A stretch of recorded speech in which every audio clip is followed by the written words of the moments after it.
We posted a clip from that episode last week, and I think in that clip we were talking about how the deal fell apart. It was a bit of a cliffhanger there, but we did in fact close on those properties. It wasn't because it was a better offer. It was because I went down and met the seller, and he appreciated the handshake. I think half the time we bought parks, or more than half the time we bought parks, the tenants didn't know that the park was being sold until closing day. We want these parks and we want them now. We don't want to buy them from like secondhand sellers in a couple of years for double the price. We were this close to going to jail. All right, welcome back. We got a special guest today, Nurse Mama podcast overseer Jennifer. Hello.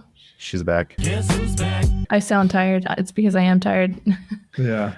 Our baby's 2 weeks old. What?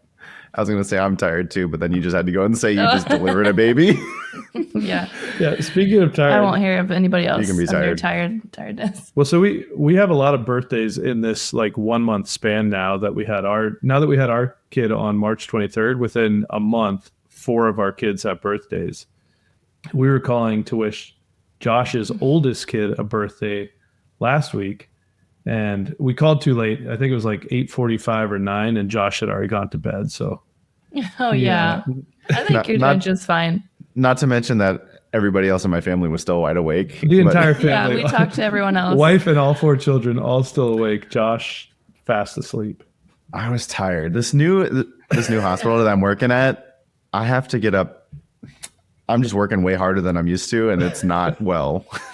Yeah, it has nothing to do with the time. It has to do with the difficulty of work that he is now experiencing. So I do have to wake up at 5 to go to this place, and I'm not used to that.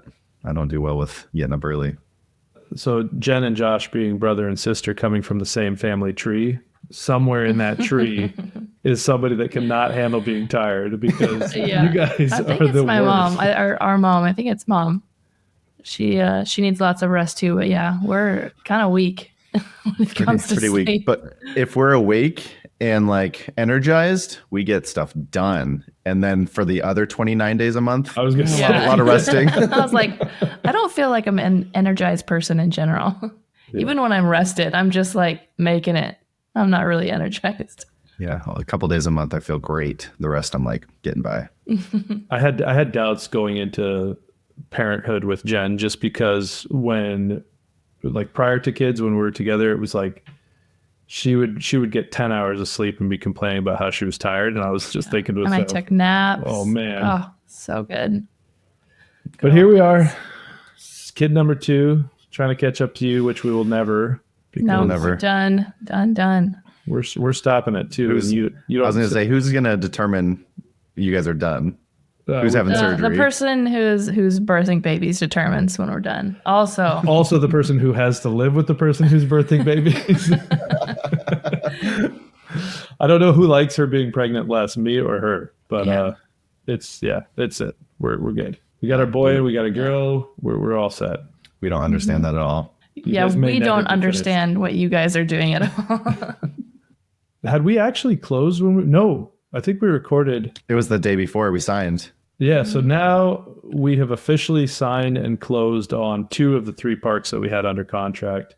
I know we posted a clip from that episode last week, and I think in that clip we were talking about how the deal fell apart, but then Hone, who was a previous guest, commented, "What happened?" And I was thinking, well, first of all, you got to listen to the episode, but second of all, yeah, that real it was a bit of a cliffhanger there, but we did in fact close on those properties. 2 of the 3. Too. Third, 2 of and them, the yeah. and the third one is good to go. We just have to sign for it now. Yeah, we have to sign amendment number 6, I think. I'm getting amendment fatigue. It's like alarm fatigue. Alarm fatigue. Well, it's funny because your mom was out here with us for a couple weeks, and then my parents are here, or my parents were here. My dad left this morning. My mom's still here. But I was talking to my dad yesterday because they were staying in our office, which is where we record. And he goes, what's that stack of books in there? All those self-help books. Have you guys actually read all those? Those are mostly mine, to be fair. And so we were talking about some of that stuff, like these self-help books, which are, it's like a lot of real estate and business books and that kind of stuff. But talking about how You learn so much more from your failures and your success, which is in pretty much every self-help book. And I was like thinking, I was like, man, I guess aside from that one grocery store that we didn't actually get, we haven't had like outright fails per se, but we've had setbacks, and I guess like setbacks could be considered failures. But even with this current deal, it was, I don't know. I guess it could have been perceived as a failure that it fell apart right before closing, but we were able to get it to the finish line mostly. So anyways, all that to say, like, I think we have had like small failures within our journey, but not in the way that I would have thought. I don't know. I mean, is it a failure though if you're able to overcome them? Like it's just like roadblocks or detours. Well, that's what I mean. It's like a setback. It's not like an outright failure. But again, like I think, I've said it before, but I've heard, people don't fail, they quit. And I know when the whole thing first came up, there was some level of exasperation and kind of feeling a little overwhelmed, like, shoot, are we going to be able to get this thing done? And I remember you and I were talking, and I remember just telling you, like, hey, I'm just going to hang up right now, because not like anything you had done, but it was like we were trying to like figure it out on the phone with each other. And I was like, I think I just need to like sit and think about this for a second. I remember that. And because I remember thinking that like right before you said it.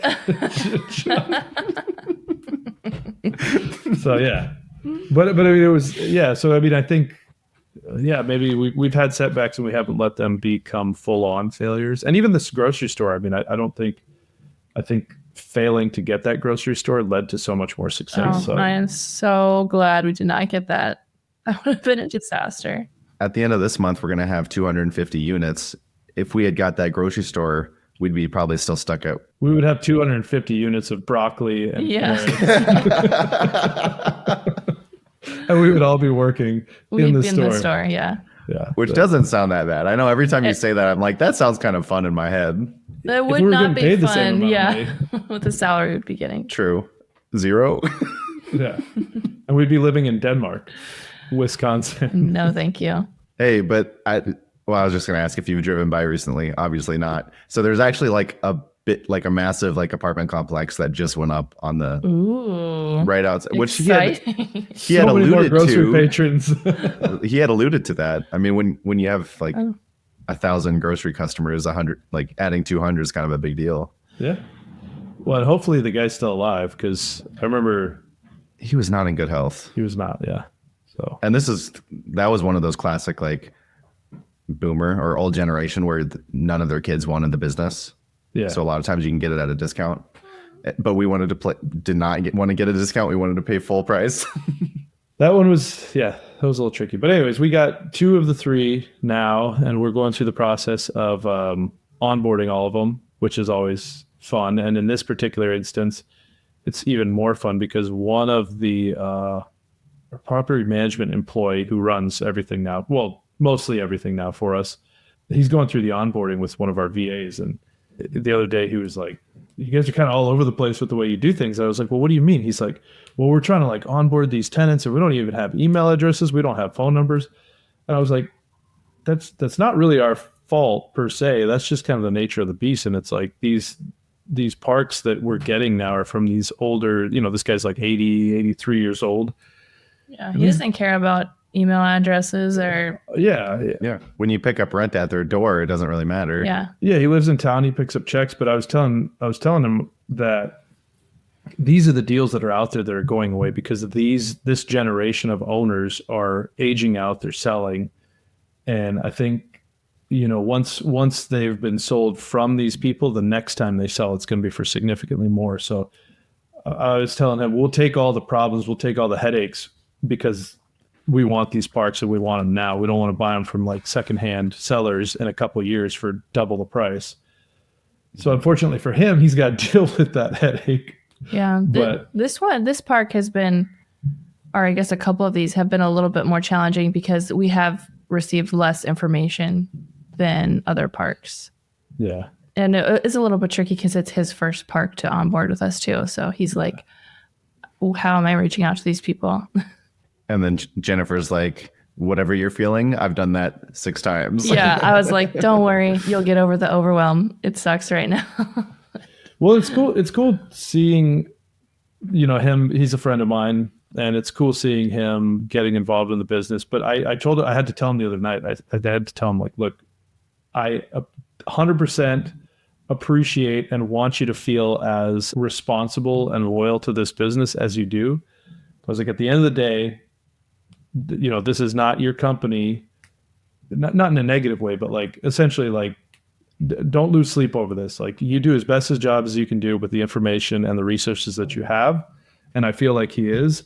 And I told him, we're very happy with what you're doing, but any, shortfalls that you come across, if they're out of your hands, they're out of your hands. I mean, if we don't have phone numbers, we'll get the phone numbers when we get them.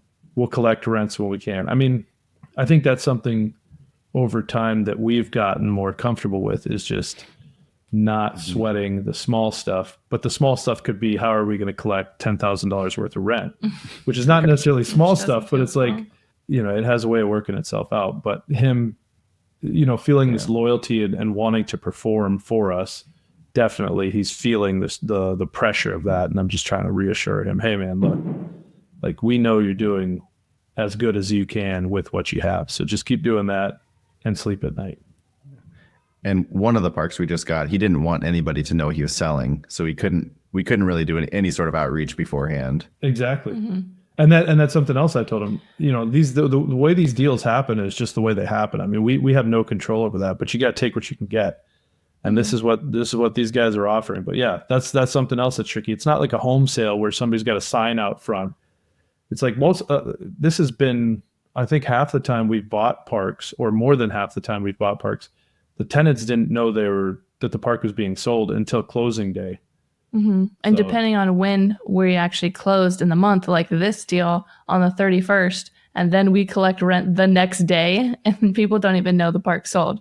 Yeah. So it was a little bit tricky. Yeah, and that wasn't the plan, because we closed on a park on April 1st last year, I think. And we told ourselves we would never close. Yeah, I was so right at the end or at the beginning of another month. I was so mad. So we set this closing for March 14th, knowing, hey, that'll give us the previous owners 2 weeks to collect, and it gives us 2 weeks to reach out before we have to collect. And of course, things happen and push it back, and now we closed on March 31st. So, I mean, people had already sent rent checks to the previous owners, because people will send checks, a couple days before the end of the month. So it's just part of the fun, and he's learning. And I will say, seeing a little bit more of the negotiation and the back and forth and the restructuring, and then I'm going to the bank and signing with Colin, since I'm one of the signers. I was like, oh, I really do not like being a part of this. I was man. Can you remove me we'll from this? We'll take back that 12% or whatever we gave you. No. She still wants a percentage. No. She just doesn't want. Well, and it's funny because if you're not aware of the dynamic of our group with Josh and Jenn being brother and sister, there's a bit of a power struggle. There always has been. Jen's the older sister, so there's always been this. It's not a power struggle. We've just been super competitive our whole lives. And that's what I think, that we've always been used to competing, and us working together is not natural, because we're usually competing. It is not natural. So that's whatever else you said, I don't know, but I just know that it is not natural to work with you. But this is why you don't do business with family. This is why you have Colin. This is why you have Colin. I talk with Colin, and Jennifer talks with Colin. Me and Jennifer talk rarely. Which tell Josh to do this by today. There's been a couple times where she'll send me a text asking me a question, and I'm like, do not send that to the group text. Yeah. or you'll send a text, and I'll be like, Jen, do not respond to that. I'll respond to it. Because inevitably, you guys just. It's just ridiculous. Well, and only half the time are we actually meaning to be like. But that's what I mean, because it's confrontational. It's not most of the time. Right. It's not anything bad, but I know that if she responds, the way she responds will be perceived as, I'll just say, negative by you, and vice versa. So I always try and get out ahead. I'll handle it. I only mean it as 10% negative, but it's received as like 90% negative, probably. Yeah. And even when you mean it as like 90% positive, a lot of times it's received as negative, just because of your delightful dispositions. which I love so much from both of you. Yeah. And somehow, let's recap of how far we've gotten because it's worked out. It has worked out. Yeah. Yeah. Yeah. Well, and then recently I mean, I guess I think we could keep talking about this mobile home park deal, but in addition to that, I think something we've struggled with all along was the shiny object syndrome. And we started off single family, small multifamily. We were looking at flips, Airbnbs, Triple net, grocery stores, triple net. Oh yeah, triple net. That was well, very triple exciting. net was how we got into the grocery store in the first place. Oh, that was the shiniest of objects. that was so shiny. I also felt that. Until the mentor that I was looking towards was sentenced to prison for the rest of his life. That's oh my gosh, I Remember that? forgot Was it about the rest that. of his life? So I don't think he's actually fully sentenced yet, but it's like an ongoing battle. He's pled guilty now, so the sentence is either I actually stopped following it, so maybe he's already in prison. I don't know. Oh wow. So we were this close to going to jail. No, we obviously were not going to do what he was doing, but just only the fact because we didn't understand it fully. I was just looking to him as to what was possible with triple net. And with him, anything was possible. Yeah, it turns out anything's possible if you do it fraudulently. Sky's the limit. The sky is the limit. Oh, and then I just heard an episode. Did I send you guys that episode? The podcast episode, Lex Friedman. It was like a year ago, but he was interviewing this guy that was doing fraudulent mortgage activity. It was a 7-hour long podcast. Oh no, you did not send that to us. It was good enough for me to finish the whole thing.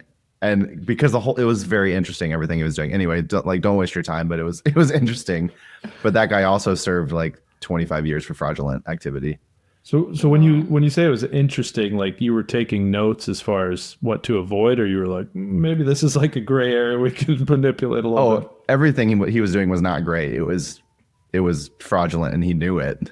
But it was just interesting as like how far along you can go. If you get away with something a couple times, you're going to push it. And then at some point he's like running from the cops and still like doing it. It's a 7-hour long podcast. I can't summarize it well enough to, anyway. I'll go look for some reels.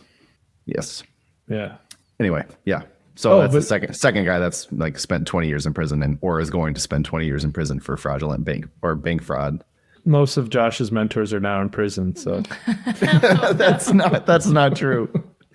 That's not true. But that was back in the day when everything was on paper, so he could like white out and do stuff. This new guy, I don't know what he was doing, but it was clearly wrong. Yeah. Well, now with AI, imagine the possibilities. Sky is the limit. I'm telling you. Well, you won't be able to get away with anything anymore. Like it's all going to be checked and double checked. Yeah, I guess that's true.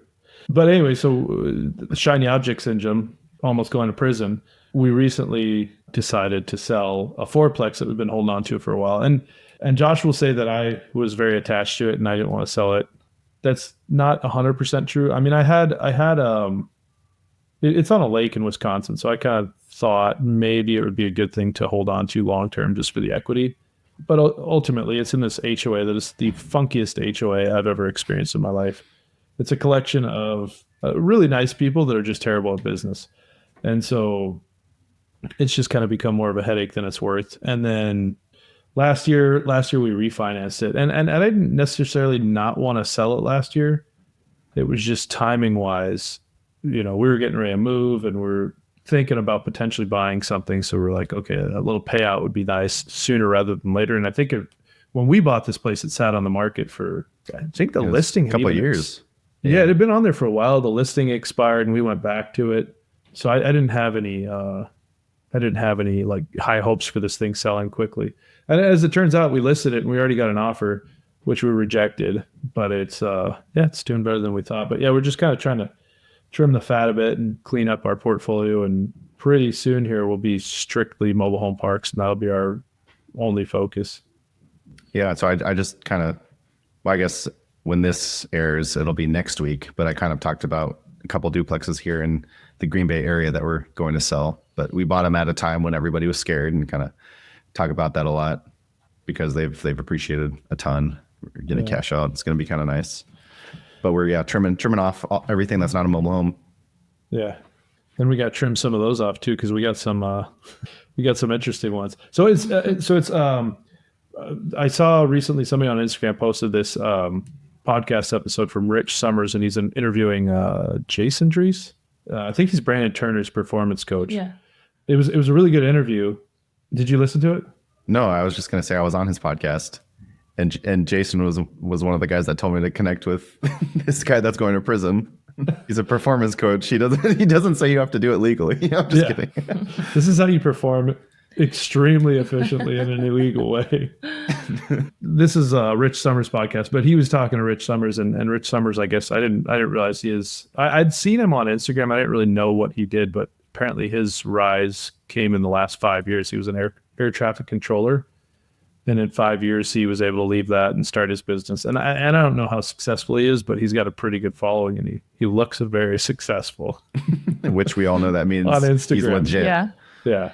But one of the things they were talking about was, I guess he's doing boutique hotels, and he was talking about how he wants to take the next 6 months to just kind of dial in their current portfolio and what they're currently doing, and just really optimize that.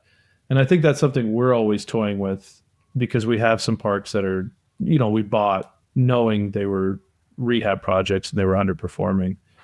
So we're always toying with, do we invest our time and energy into optimizing this portfolio, which would potentially give us an extra 20 or so pads, or do we go out and buy more stuff? And it's always hard for me, because I do feel like there's like a time limit on these types of deals, like the ones we just got. And I feel like right now we just need to be getting as much as we can. But at a certain point, we have these underperforming assets, and we can't let them underperform for too long, especially now we got the bank looking over our shoulder.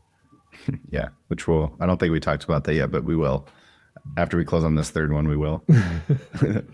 Yeah, but even this one park that we got here, where he didn't want us to reach, or he didn't want the tenants to know he was selling, our offer beat out an offer from a private equity. And I don't think it was one of the massive private equities, but it was a private equity that owns mobile homes across the entire US. Our offer beat theirs, and it wasn't because it was a better offer. It was because I went down and met the seller, and he appreciated the handshake. Yeah. Which that's going to go away soon. I mean, pretty soon it's just going to be bottom line. It's going to be, who's got the highest offer. I don't care what you do to my tenants, because they're not their tenants anymore. Because, this guy literally lived. So it's a 32 pad park in a pretty tight space, and there's a duplex in the middle, and the guy lived in the duplex. So, I mean, these are his neighbors. These are his friends, I'm sure. So they actually care about, part of what they're looking for. And you'll see this in any of it doesn't have to be mobile homes, but any of these older investors, is they actually care about their tenants. They have personal relationships with them, and they want the next person that buys it to look out for their tenants. But once it sells once, that goes away, and it's just who's going to offer the most money. So, except with us, it doesn't go away. Yeah, well, I'm hanging on to that. So thank goodness Colin is willing to chat with every single one of the tenants for 45 minutes every once in a while. That's why we hired Brandon. Yeah, I'd say Brandon does that now for us. Yeah. Nice. Brandon is now the man of the people, and I can just be removed from it. Yeah, landscape will look a little different here in terms of our portfolio pretty soon, but at some point I definitely need to get out to the Midwest, because we do most stuff remotely, but there are some things that require an on-site presence, and I think that's the tough thing with stabilizing these parks, is that for some of the stuff it's really easy to do remotely, but there are certain things where I feel like you need the boots on the ground, and so that's what we're trying to figure out here in the next couple months. I think we need a local hire to Wisconsin. That would be ideally. Whatever it is, make sure it's coming out of your pocket. I'm just kidding. Well, I was going to say, at this point, it's a lot cheaper for Brandon and I to fly out there for a week than to have to.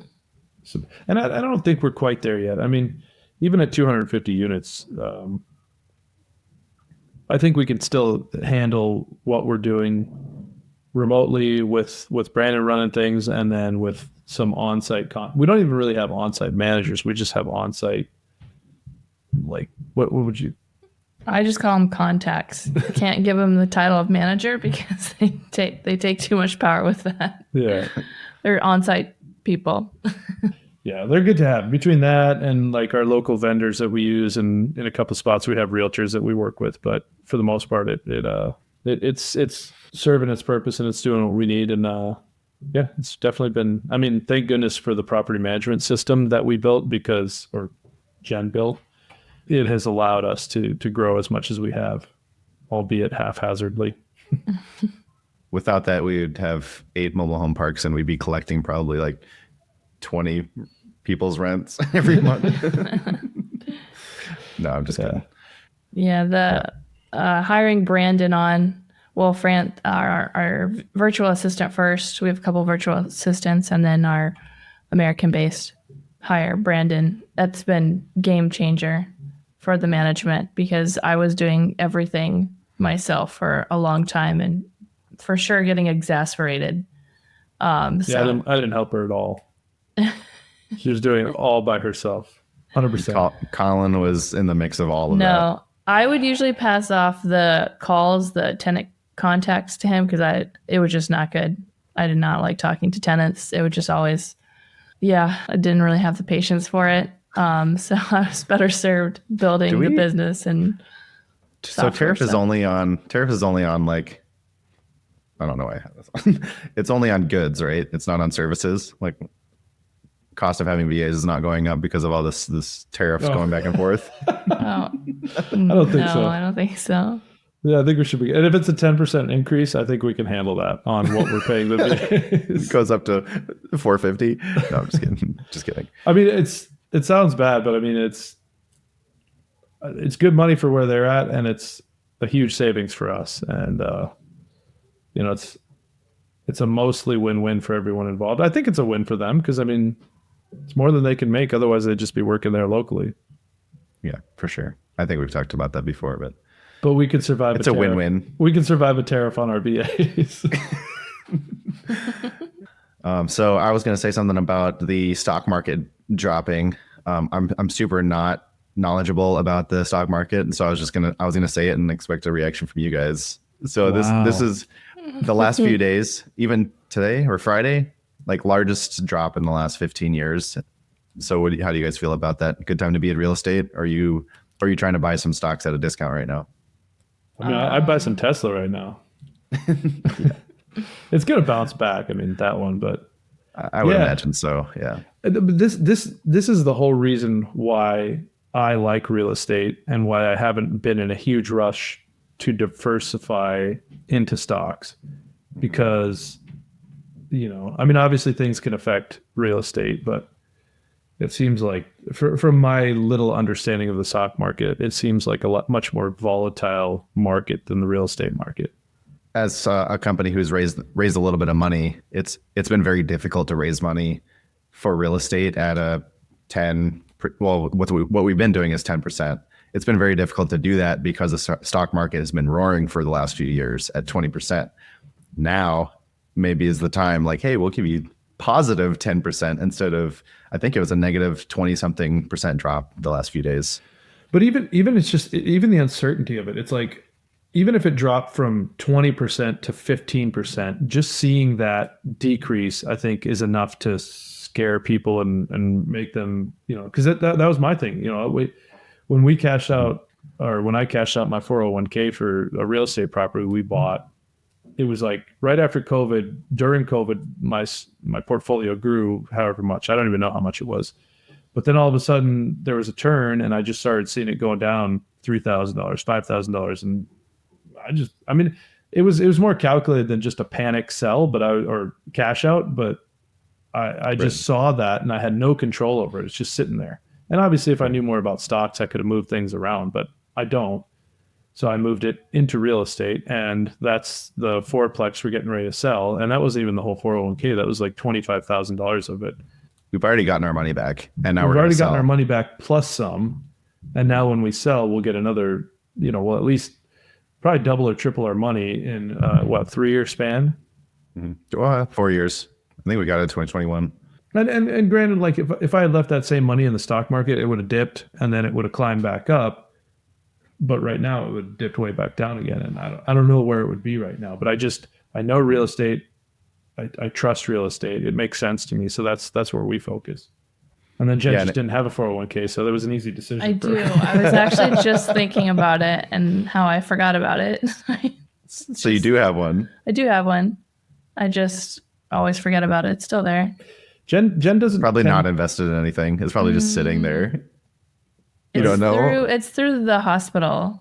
Well, her current one she has, and it probably doesn't have much in it because you weren't contributing it to. No, I wasn't for a long time. It's minimal. In the past, though, Jen has navigated through jobs quickly enough that I don't even think she meets the record. Like, she doesn't even have the She doesn't even have the choice to cash out. They're just like, hey, we're sending you a check from your 401k because you were here for like 6.5 months. Yeah. So we're just going to cut you a check and be done with you. But times have changed. Jen is a much more. I've been working on it. Yeah. I'm trying to become a more stable person.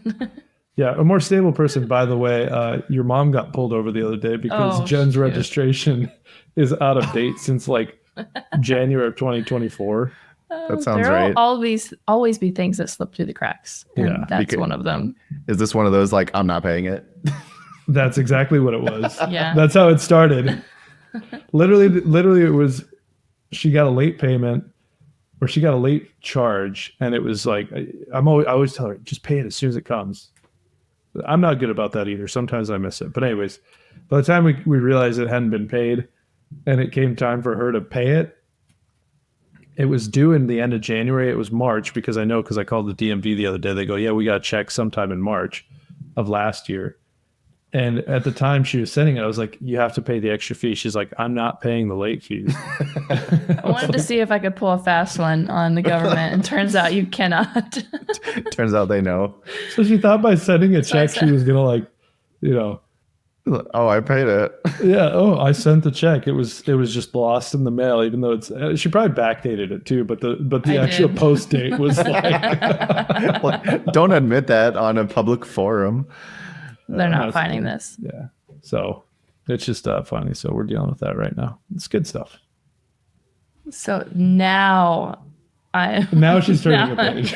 I'm turning a page. Yeah. Whole new leaf.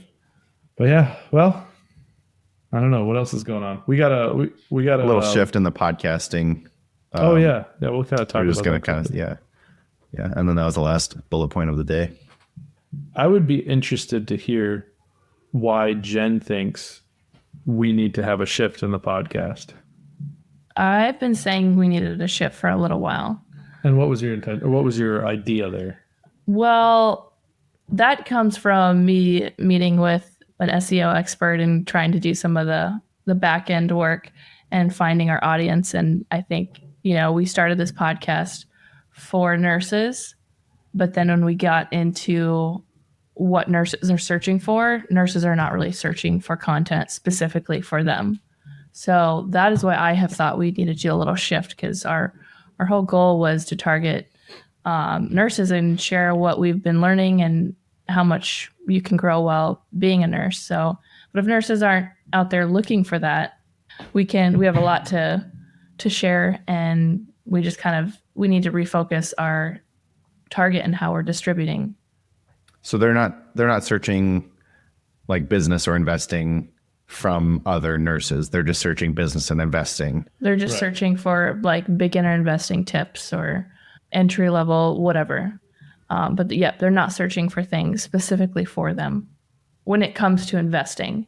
Yeah, like nurses are looking for, how to fill out a resume from other nurses. They're looking for how to ace an interview. Yeah, from other nurses. And we've been trying, so we've kind of mixed in a few other guests that were non-nurses, but we've been, for the most part, trying to get only guests that were nurses or healthcare or something. So now we're gonna probably do more episodes, just us in the roundtable format. But then also, if we bring on and when we bring on guests, we won't require them to be medical. Yeah, I think the whole idea too, and this is something we talked about from the beginning. There was, between the three of us, there was some disagreements about how we should, how the guests we should go after, how we should guide our interviews and who we're talking to. I think over time, just realizing what we have, we have decided that like we are the investing RNs, like that's us. And now we can provide information as nurses. And if other nurses find it great, if anyone else finds it, that's fine too. But like, this is what we're doing. We are the nurses. But now by opening up to more people, we can get, more experts, more perspectives, and provide that to the nursing audience. But it doesn't have to be specifically from nurses. In the end, it'll be a better resource. For sure. Yeah, we're going to try to find guests that are more experts in their field. And we've had a lot of amazing guests, but there's been a few where we start talking and then we're like, well, maybe you haven't done as much as we thought you had when we originally scheduled.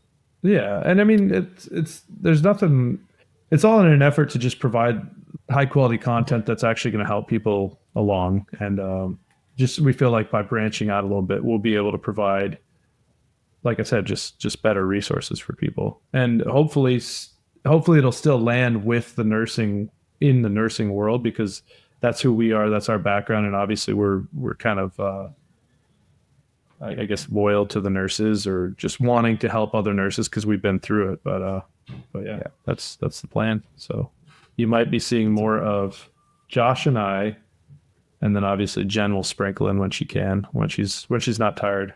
But which is never. This will be the last time you see her. Bye. But yeah, that's where we're going. That's where we're going. And after this one drops, the next episode is with another nurse, CRNA, NP. Yeah, we're still going to be doing that. Yeah. So if you're a nurse and you're doing cool stuff, reach out. But also, if you're not, we will welcome you. Yeah. So sounds good. All right. Like and subscribe. Did I get it? No. Yeah. Follow, share this with on. a few other people.